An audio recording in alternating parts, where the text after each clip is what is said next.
The Dark Angels and the Blood Angels are one of the most beloved Loyalist Space Marine chapters / legions in the grimdark. They are as notable as the Ultramarines but lesser in number, although they are still substantial and powerful nonetheless. Here in this video today, we will take a brief look into the specialized unit formations of these two astartes types. 4 specialized marine companies or detachments from the Dark Angels and 3 from the Blood Angels. We will talk a bit about their origins first, their homeworld strengths and weaknesses first, and then go in depth into what we aim to showcase. So let's get to it. To begin with, the Dark Angels are known originally as the First or the Angels of Death, are derived from the Primarch Lionel Johnson, who has recently been resurrected in the era Indomitus.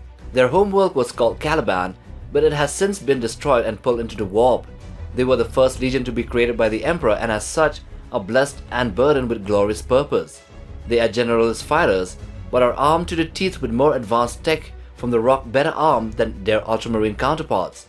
They are extremely good with battle tactics, as well as overall large-scale strategy warfare, as well as espionage and counterintelligence, aided by hidden technology from within their fortress monastery. However powerful as they may be, they are still beholden to a deep obsession, that of tracking down and hunting their Dark Angel traitor brethren who are known as the Fallen. They do this to erase the stain of betrayal within their ranks, as they are the first and supposedly the prime example of the astartes. They will pursue the Fallen at all costs, even forsaking missions and allies in the midst of battle. So the origins of the Blood Angels. They were first known as the Revenant Legion and were derived from the Primarch Sanguinius, who was supposed to be the ideal example of humanity. He died during the Horus Heresy while facing off against a chaos-juiced-up Horus. Their homeworld is Baal, which is a desert world, scarcely inhabited by anyone other than mutants and animals, and it is even more desolate now after the devastation by Leviathan. The Blood Angels are masters of shock assault and close quarters combat. They are the Emperor's Blitzkrieg units, and they do live up to their name, although they are also good at defensive and siege tactics as well. They are as of the present led by Chapter Master Dante, who is also the Lord Regent of Imperium Nihilus, the part of the Imperium cut off from Terra by the Great Rift. These astartes are very deadly, but they also have a dreaded weakness, like the Dark Angels, but theirs is genetic. They suffer from the red thirst that transforms them into bloodthirsty vampiric marines, and also they suffer from the Black Rage, which is a psychic backlash from their Primarch's death, which turns them into a berserker, fighting enemy as if it was Sanguinius fighting Horus during the final battle in the Vengeful Spirit in the Siege of Terra. So both these two Space Marine chapters / legions have their own battle doctrines, their own specialized formations which deviate from the standardized Codex Astartes. They have quite a number of successor chapters as well, which can be called upon to aid them via special protocols. But as for the main chapter, they must lead with example and live up to their names. So anyway, in order to properly execute certain missions or tasks, which are critical in order for their survival and reputation, these Space Marines have formed their own specialized formations. So now we will discuss these 7 specialized formations and tactical units, starting with 3 from the Blood Angels. The first one, the Death Company. This is a unique unit within the Blood Angels and their successor chapters, made of Space Marine consumed by the permanent psychosis known as the Black Rage. Sealed within black armors and marked with symbolic wounds, these warriors possess immense strength and a fury on the battlefield, but they are ultimately doomed as there is no cure for the Black Rage. Only one Blood Angel, Mephiston, is known to have overcome the Black Rage, but the method remains shrouded in mystery. When the Black Rage takes hold, affected Blood Angels are harnessed by chaplains and reclusiards. Fighting with their descent into man is carefully monitored. The Death Company's equipment varies, but they are always a formidable and tragic sight on the battlefield, fighting with relentless determination until death. Some successor chapters, like the Flesh Terrors and Templars of Blood, employ a more ruthless approach, deploying their Death Companies en masse with passion and recklessness. But despite their doomed fate, the Death Company is treated with respect and honor by their brethren, and their sacrifices are seen as a grim reminder for every Blood Angel's eventual destiny. The second one, the Sanguinary Guard. Also known as the Burning Ones during the Great Crusade, they are the elite veteran astartes of the Blood Angels and their successor chapters. They are equipped with wrist-mounted Angelus pattern bolters and Encarment power swords. The leader of the Sanguinary Guard holds the title of Exalted Herald of Sanguinius. These warriors trace their lineage back to the Great Crusade when they served as the elite bodyguard of their Primarch. They surrendered their ranks and original names, adopting the title Seraph in order to protect their Primarch. After Sanguinius' death during the Horus Heresy, they survived under the leadership of Ascalon and continued to serve as a symbol of hope for the Blood Angels and their successor chapters. In more recent times, they faced near annihilation during the devastation of Baal by High Fleet Leviathan, but were reinforced by Primaris Space Marines from the Indomitus Crusade later on. These honored warriors wear golden artificer armor and a terrifying death mask resembling Sanguinius's. They use winged jump packs resembling angelic wings to strike fear into enemies and inspire hope among allies. The third one, the Deathstorm Strike Force.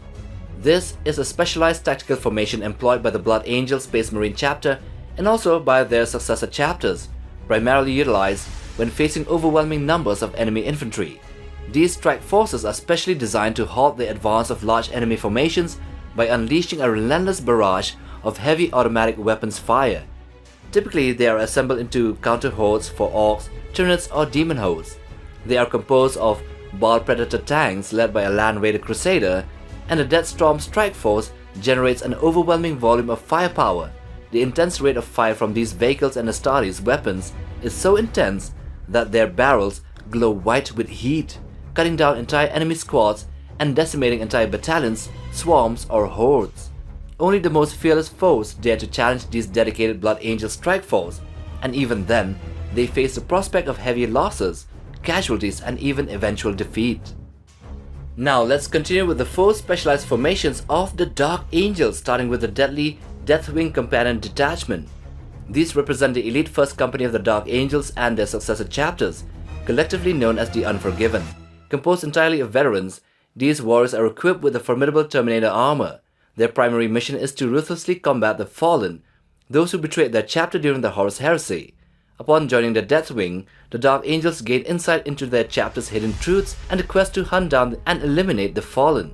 They often employ rapid teleportation attacks to strike their enemies, working closely with the mobile Ravenwing squadrons to ensure precision.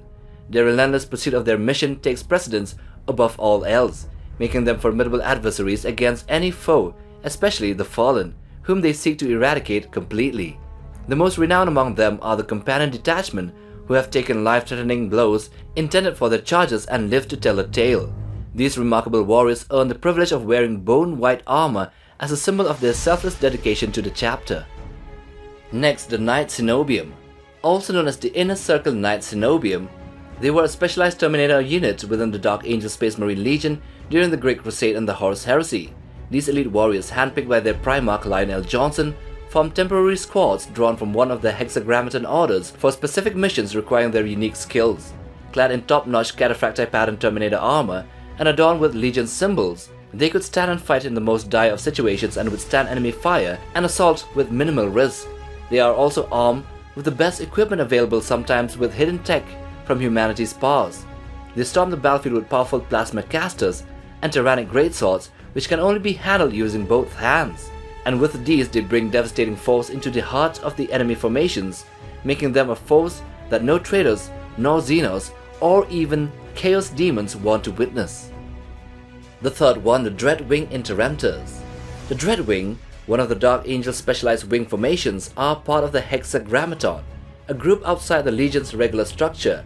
The overall leader of the Dreadwing is known as the Dreadbringer, and these Marines conduct armored assaults employing Land Raiders, Spartan assault tanks, and armed with devastating weapons like Phosphex and Vortex weapons. So even among these notorious Dreadwing, the Interrupters are unique as they stand out as a grim and unwavering tactical unit entirely committed to a single objective, the complete obliteration of the enemy. These specialized warriors leave no remnants of their conquered foes and enemies when they strike. No bodies, no remnants or structures, nothing. They seek no trophies and share no accounts of their victims, and those they dispatch are consigned to oblivion. Armed with plasma burners, they are the Lion's wrath and retribution. And lastly, the Firewing Enigmatus Cabal. The Firewing specializes in conducting swift and covert warfare aimed at crippling the enemy's ability to resist, eroding their will to fight through precise strikes, and gathering crucial intelligence for other forces. At the forefront of this style of warfare were the Enigmati, or the Enigmatus Cabal, who operated in small elite units. Their mission involved eliminating enemy leaders, disrupting enemy advances, and causing chaos in the enemy plans. Equipped with top-tier weaponry and gear, These warriors were a formidable threat selected by Lionel Johnson himself for high-priority targets. They favor the Mark 6 Corvus power armor due to its advanced auger and vox systems, perfectly aligned with their focus on intelligence. Additionally, they wield the Calibanite charged blades, which could supercharge to a point where the heat of the adamantium blade was able to melt armor in a single strike, although they also risk of overheating. Furthermore, their Enigmatus pattern jump packs utilizes power plasma rockets to provide thrust, making them elusive targets and shrouding their movements in battle with concealing fumes. So these are the 7 deadly specialized units from the Blood Angels and the Dark Angels, which are unlike their normal battle brothers. So I see that many of you haven't subscribed yet. It would do us a huge favor if you would only smash that red button and also like the video to push us through in the YouTube algorithm. Also share it with your friends, that will help a lot. And while you're at it, bang on that bell icon for notifications. Till the next time, take care, boys.